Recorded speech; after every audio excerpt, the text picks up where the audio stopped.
शरीर में 206 हड्डियां होती हैं, ये तो आपको पता ही है। लेकिन अगर मैं आपसे सवाल पूछूं कि इस पूरी ही दुनिया में ऐसा कौन सा जीव है जिसके शरीर में सबसे ज्यादा हड्डियां होती हैं, तो आप लोग क्या कहेंगे? चलिए मैं आपको बताता हूं। वो जीव है पाइथन यानी कि अजगर, जिसके शरीर में 1800 के करीब हड्डियां होती हैं। तो चलिए सबसे कम हड्डियों वाला जीव कौन सा है, क्या आप जानते हैं? चलिए मैं आपको बताता हूं, वो है शार्क। और मैं आपकी जानकारी के लिए यह भी बता दूं कि गैंडे की जांघों की हड्डी को सबसे मजबूत हड्डी माना जाता है।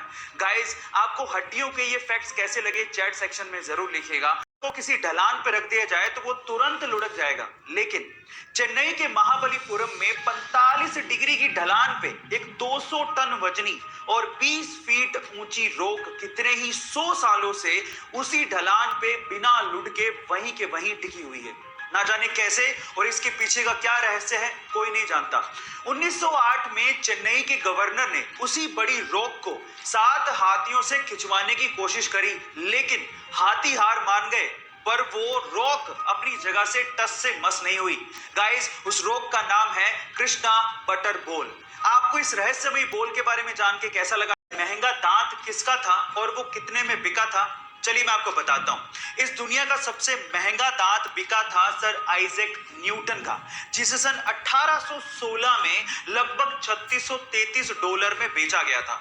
और अगर आज की महंगाई के हिसाब से उसको इवेल्युएट किया जाए तो वो लगभग $36,000 के करीब था, जो कि इंडियन रुपीस में 25 लाख रुपए बैठता है। गाइस, यानी कि एक दांत की कीमत 25 लाख रुपए। पर सवाल ये है कि आइजैक न्यूटन सर के दांत का उन्होंने किया क्या? खैर, ये अमेजिंग फैक्ट जान के आपको कैसा लगा चैट सेक्शन में जरूर लिखिए। को बड़े ध्यान से देखा है तो आपने जुपिटर के ऊपर ये लाल धब्बा जरूर देखा होगा। पर मेरा सवाल ये है कि आखिर ये लाल धब्बा है क्या?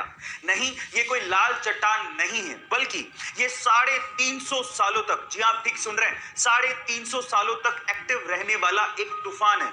और इस तूफान का साइज इतना बड़ा है कि इसमें हमारी धरती तक पूरी की पूरी समा सकती है।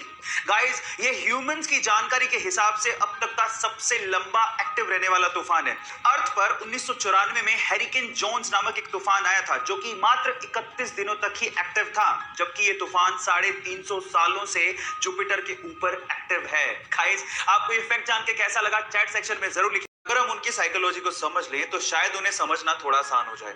तो चलो आज इस वीडियो में मैं आप लोगों को एक साइकोलॉजिकल फैक्ट बताता हूं।